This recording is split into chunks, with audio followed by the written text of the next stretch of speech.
बिस्मिल्लाहिर्रहमानिर्रहीम। अस्सलाम वालेकुम नाजरीन, लीगल एजुकेशन में खुश आमदीद। व्यूवर्स, हमने गार्डियन एंड वार्ड एक्ट पर एक सीरीज़ शुरू की हुई है, इसको मुकम्मल करेंगे। इस पर मैं ऑलरेडी 2 वीडियोस बना चुका हूं, जिनमें गार्डियन एंड वार्ड एक्ट का इंट्रोडक्शन कम्प्रिहेंसिवली डिस्कस किया गया है। तो आज हम एक स्टेप फॉरवर्ड जाएंगे और एक्ट को सेक्शन वाइज स्टडी करेंगे। आज की इस वीडियो लेक्चर में हम section 7 guardian and ward act का जायज़ा लेंगे। सेक्शन 7 अदालत के इख्तियारात को डील करता है, जो कोर्ट गार्डियनशिप के मुकदमात में एक्सरसाइज करती है। एज़ यूजुअल हम टेक्स्ट की बेयर रीडिंग करते हैं, इसकी और इसके साथ साथ वजाहत भी करते जाएंगे। Section 7 Power of the court to make order as to guardianship. Where the court is satisfied that it is for the welfare of a minor that an order should be made. Viewers, जो पहली चीज़ हमने notice की कि जहाँ भी court satisfied हो, यानी court welfare of minor के नुक्ताए नज़र से मुतमिन हो। अब वेलफेयर में बहुत सारे मामलात आ जाते हैं, जैसे माली हालत, माइनर की तालीम, उसकी क्लॉथिंग, उसकी रहाइश, उसका खाना पीना, उसकी तरबियत, माइनर का मज़हब, उसका मजहबी बैकग्राउंड, ये सारी चीज़ें मद्देनज़र रखी जाएंगी। जहाँ पर माइनर की खजानत के लिए एक से ज़्यादा कंटेस्टेंट होंगे, वहाँ अदालत ये तमाम चीज़ें मलहूज़े नज़र रखेगी। जो बच्चे की परवरिश अच्छी कर सके, बच्चे की तालीम पर तवज्जो दे सके, माइनर के साथ शफ़क़त भरा रवैया रख सके, इसकी केयर कर सके, इसको टाइमिंग दे सके, बच्चे का मज़हब देखा जाएगा। अगरचे बच्चा मुसलमान है तो गार्डियन के लिए भी मुसलमान होना ज़रूरी है। बच्चे की उम्र भी देखी जाएगी। अगर माँ और बाप दोनों कंटेस्टेंट हैं तो, यानी कि माँ कहती है कि उसकी बच्चे की गार्डियनशिप माँ को दी जाए और बाप ये कहता है कि बच्चे की गार्डियनशिप उसे दी जाए, तो अगर बच्चे की उम्र 7 साल से कम है तो फिर प्रेफरेंस माँ को दी जाती है, क्योंकि वो एज ऐसी होती है जहाँ बच्चे को माँ की ज़्यादा ज़रूरत होती है। इस तरह एक नाबालिगा है तो इसकी उम्र भी लाजमी कोर्ट मलहूज़े नज़र रखेगी। नाबालिगा की उम्र के हिसाब से इसकी कस्टडी इसकी वालदा या वालिद को दी जाती है। नाजरीन, गर्ज कोर्ट हर एंगल से देखेगी कि कस्टडी किसको देना ज़्यादा बेहतर रहेगा, कौन सा गार्डियन ज़्यादा सूटेबल है, और इसमें जो सोल क्राइटेरिया है वो वेलफेयर ऑफ माइनर है, यानी कि कोर्ट सिर्फ और सिर्फ वेलफेयर ऑफ माइनर को मद्देनज़र रखकर फैसला करेगी कि उसका गार्डियन किसे मुकर्रर किया जाए। जहाँ पर अदालत को माइनर की फलाह ज़्यादा नज़र आएगी, कस्टडी उस शख्स को दे दी जाएगी और कोर्ट यहाँ पर पेरेंटल ज्यूरिसडिक्शन को एक्सरसाइज करेगी, यानी कोर्ट ऐसे ही एक्ट करेगी जैसे वालिदैन हर हवाले से अपने नाबालग या बालग भी है तो उस बच्चे की भी केयर एंड कॉशन करते हैं। अगर अदालत ये मुनासिब समझे कि ये नाबालग की वेलफेयर के लिए है तो वो आर्डर पास कर सकती है। किसके लिए? A, appointing a guardian of his person और प्रॉपर्टी और बोथ। तो अदालत नाबालग की ज़ात और जायदाद या दोनों के लिए गार्डियन अपॉइंट कर सकती है। सिर्फ ज़ात और सिर्फ जायदाद के लिए भी कर सकती है और दोनों के लिए भी। किसी एक ही शख्स को भी गार्डियन मुकर्रर किया जा सकता है। By declaring a person to be such a guardian, the court may make an order accordingly. जब अदालत किसी भी शख्स को गार्डियन डिक्लेयर कर देगी तो फिर इसका तहरीरी आर्डर पास करेगी कि आज से ये शख्स बच्चे का गार्डियन होगा।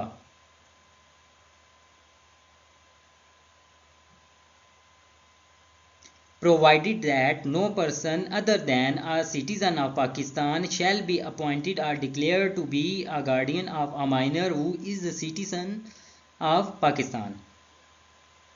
नाजरीन, ये प्रोवाइज़ो दी गई है, ये प्रोवाइड किया गया है कि कोई भी शहरी जो कि पाकिस्तान का सिटीज़न नहीं है, उससे किसी भी नाबालिग का गार्डियन मुकर्रर नहीं किया जा सकता।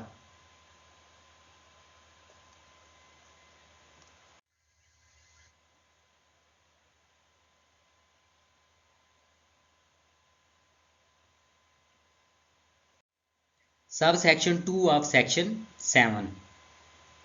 An order under this section shall imply the removal of any guardian who has not been appointed by will or other instrument or appointed or declared by the court।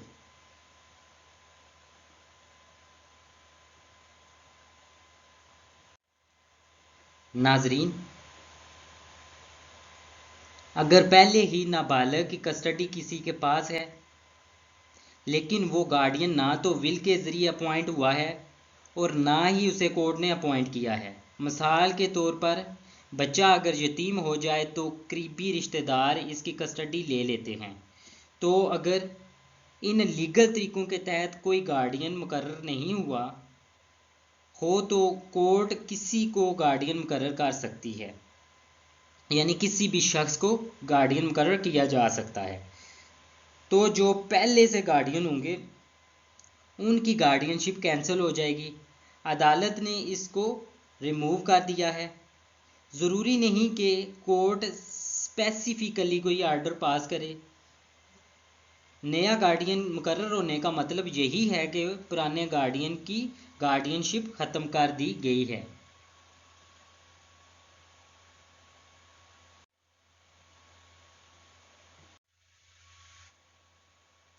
Number 3, subsection number 3, where a guardian has been appointed by will or other instrument or appointed or declared by the court, an order under this section appointing or declaring another person to be guardian in his state shall not be made until the powers of the guardian appointed or declared as aforesaid have ceased under the provisions of this act। Viewers, अगर तो guardian bye will मुकर्रर हुआ हो या court ने इसको मुकर्रर किया हो या किसी और तहरीरी मुआहदे के ज़रिए गार्डियन की अपॉइंट हुई हो, तो फिर तब तक नया गार्डियन अपॉइंट नहीं किया जा सकता या नहीं हो सकता जब तक इस एक्ट के ज़रिए पहले से अपॉइंट शुदा गार्डियन के इख्तियारात ख़त्म ना कर दिए जाएं। इस कानून के तहत अदालत को गार्डियन के इख्तियारात को सीज़ करने के लिए एक अलहदा आर्डर पास करना पड़ेगा। उसकी गार्डियनशिप सीज़ करने के बाद नया गार्डियन अपॉइंट किया जाएगा। ये सारा प्रोसेस मुकम्मल करने के बाद कोर्ट एक फार्मल आर्डर पास करती है कि ये शख्स गार्डियन मुकर्रर हो गया है। तो उस आर्डर की रोशनी में कोर्ट एक सर्टिफिकेट इशू करती है जिसे गार्डियनशिप सर्टिफिकेट कहते हैं। तो ये सर्टिफिकेट इस बात का सबूत होता है कि इस नाबालिग का जिसका नाम ये है, इसके वालिद का नाम ये है, इसकी एज ये है, इसकी जिन्स ये है, इसका गार्डियन फ़लाँ शख्स को अदालत ने अपॉइंट कर दिया है।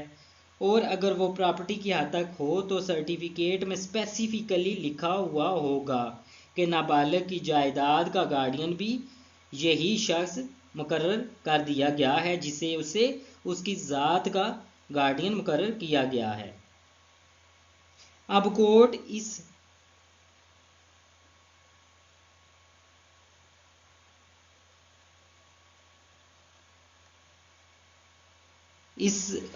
इस डिसीजन को अनाउंस करेगी। मुनासिब तो यही होता है कि कोर्ट स्पेसिफिकली कर दे लेकिन आजकल ये होता है कि गार्डियनशिप सर्टिफिकेट में इन सेक्शंस का हवाला दिया जाता है और लिख दिया जाता है कि वो उनको फॉलो करेगा। एनीवे ये भी सफिशेंट है। तो ये पूरा तरीका है जिससे कोर्ट गार्डियन अपॉइंट करती है। तो नाजरीन, ये था हमारा आज का लेक्चर। होपफुली ये आपके लिए काफ़ी ज़्यादा इंफॉर्मेटिव होगा। इंशाल्लाह इससे अगली वीडियो में हम मज़ीद गार्डियन एंड वार्ड एक्ट 1890 के सेक्शंस को डिस्कस करेंगे। और यहाँ पर आपसे एक छोटी सी रिक्वेस्ट ये है कि प्लीज़ चैनल को सब्सक्राइब करें ताकि लेटेस्ट वीडियोस आप तक पहुँच सकें। Thanks for watching and Allah नेगेबान।